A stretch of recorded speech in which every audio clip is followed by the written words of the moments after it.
Welcome to English Easy. In this video, our topic is present perfect tense.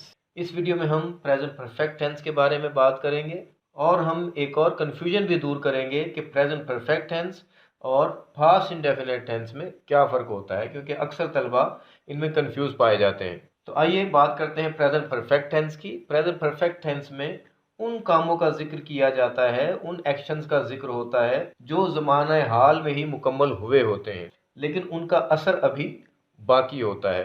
Present perfect tense और past indefinite tense में जो फ़र्क है उसको हम तफसील से बाद में डिस्कस करेंगे।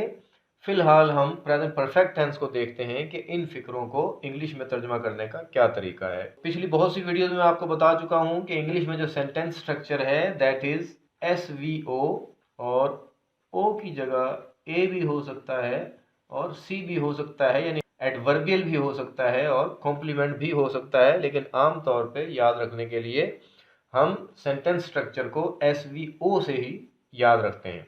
SVO से मुराद कि सबसे पहले आप सब्जेक्ट लाएंगे, सब्जेक्ट के बाद वर्ब, और वर्ब के दोनों पार्ट्स हो सकते हैं, यानी अगर ऑक्सिलरी वर्ब आना है तो पहले ऑक्सिलरी वर्ब आएगा और उसके बाद मेन वर्ब आ जाएगा, और वर्ब के बाद अगर ऑब्जेक्ट है तो ऑब्जेक्ट आएगा, एडवर्बियल है तो एडवर्बियल आएगा, या कॉम्प्लीमेंट है तो कॉम्प्लीमेंट आ जाएगा।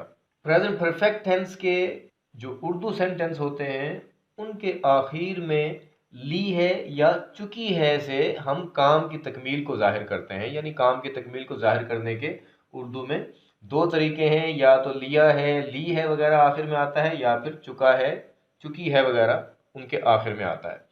सबसे पहले सब्जेक्ट होता है, तो सब्जेक्ट इन दोनों सेंटेंसेस में वो है, यानी शी इसमें सब्जेक्ट है। उसके बाद हमें हेल्पिंग वर्ब की जरूरत पड़ेगी, तो याद रखिए कि हेल्पिंग वर्ब के तौर पर प्रेजेंट परफेक्ट टेंस में हैज या हैव इस्तेमाल होगा, और हैज या हैव के साथ वर्ब की हमेशा थर्ड फॉर्म यूज होगी। हेल्पिंग वर्ब के तौर पे हैज या हैव और वर्ब की हमेशा third form.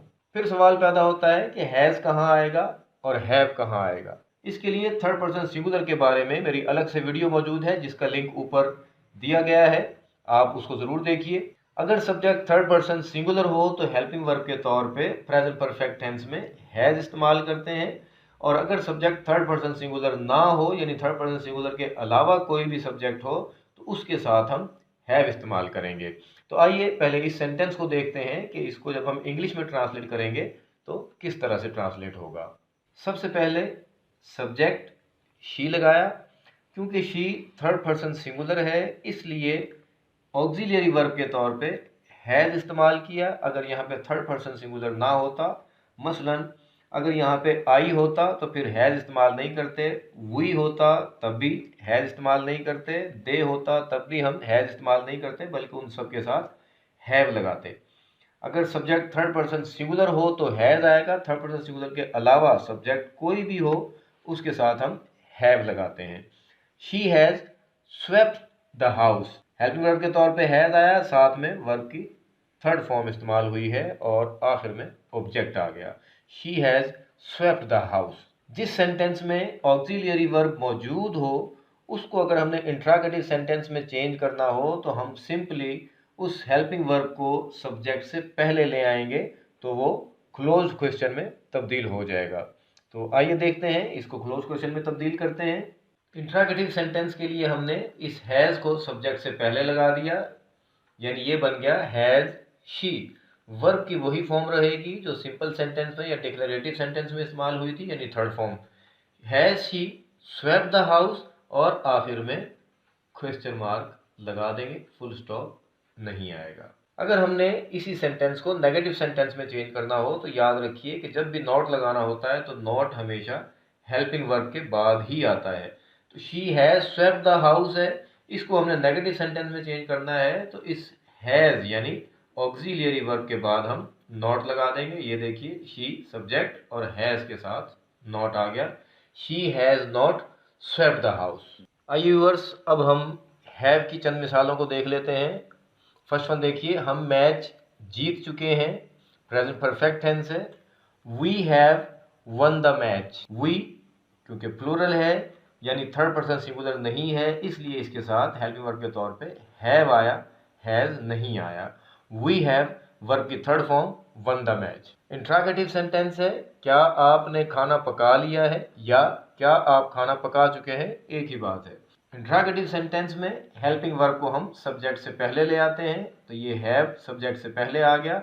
Have you cooked verb की थर्ड फॉर्म है, हैव यू कुक्ड फूड। और मिसाल नंबर 3 देखिए, बच्चे स्कूल नहीं जा चुके हैं, ये एक नेगेटिव सेंटेंस है और मैंने आपको बताया कि नॉट हैज और हैव के बाद आएगा। Children have not gone verb की थर्ड फॉर्म है, children have not gone to school. तो जैसा कि मैंने शुरू में आपसे बात की थी कि आखिर में हम प्रेजेंट परफेक्ट टेंस और पास्ट इंडेफिनिट टेंस में क्या फ़र्क है इस बारे में भी बात करेंगे और इस कन्फ्यूजन को भी दूर करेंगे। प्रेजेंट परफेक्ट टेंस और पास्ट इंडेफिनिट टेंस में फ़र्क ये है कि पास्ट इंडेफिनिट टेंस लामहदूद माजी को शो करता है। पास्ट इंडेफिनिट टेंस में जिस एक्शन का आप जिक्र करते हैं वो चंद मिनट पहले का भी हो सकता है, चंद घंटे पहले का भी हो सकता है, चंद दिन पहले का भी हो सकता है, सालों पहले का भी हो सकता है, 100 साल पहले की बात भी हो सकती है, हजारों साल पहले की बात भी पास्ट इंडेफिनिट टेंस में ही होती है। जबकि प्रेजेंट परफेक्ट टेंस में ऐसा नहीं होता। प्रेजेंट परफेक्ट टेंस में जिस एक्शन का हम जिक्र करते हैं उसका असर अभी बाकी होता है। मिसाल के तौर पे हम मैच जीत चुके हैं, we have won the match. ये वो लास्ट मैच है जो हमने जीता है, यानी पिछला मैच, आखिरी मैच जो हम जीत चुके हैं उस मैच का जिक्र हो रहा है। इसके बाद अभी तक कोई और मैच नहीं हुआ, तो ये जीत अभी तक बरकरार है। इसी तरह अगर आपसे कोई कहता है कि आइए खाना खा लीजिए, आप उसे जवाब देते हैं कि मैं खाना खा चुका हूँ।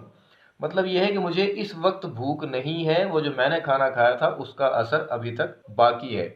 जबकि पास्ट में ऐसा नहीं है। बच्चे स्कूल जा चुके हैं, बच्चे स्कूल जा चुके हैं का मतलब भी यही है कि अभी वो वापस नहीं आए हैं, यानी उनका जो आखिरी एक्शन था ये वो एक्शन है कि बच्चे स्कूल जा चुके हैं, उसका असर अभी तक बाकी है। जबकि पास्ट इंडेफिनिट टेंस में अगर हम इन्हीं एक्शंस की बात करेंगे तो हमने मैच जीता, वी वन द मैच। हो सकता है कि 10 साल पहले किसी खेले जाने वाले मैच की बात हो रही हो। बच्चे स्कूल गए, ये भी हो सकता है कि कल की बात हो, हफ्ता पहले की बात हो या 10 दिन पहले की बात कोई आपको बता रहा हो कि बच्चे स्कूल गए। तो पास्ट इंडेफिनिट टेंस और प्रेजेंट परफेक्ट टेंस में ये फ़र्क होता है कि प्रेजेंट परफेक्ट टेंस का एक्शन ज़माने हाल में अभी बाकी होता है। Thank you very much. उम्मीद है कि आपको फ़र्क समझ आ गया होगा और बल्कि आपके लिए ये वीडियो निहायत यूज़फुल साबित हुई होगी। तो हमारे चैनल को सब्सक्राइब ज़रूर कीजिए और वीडियो को लाइक और शेयर करना ना भूलिए। Thank you very much.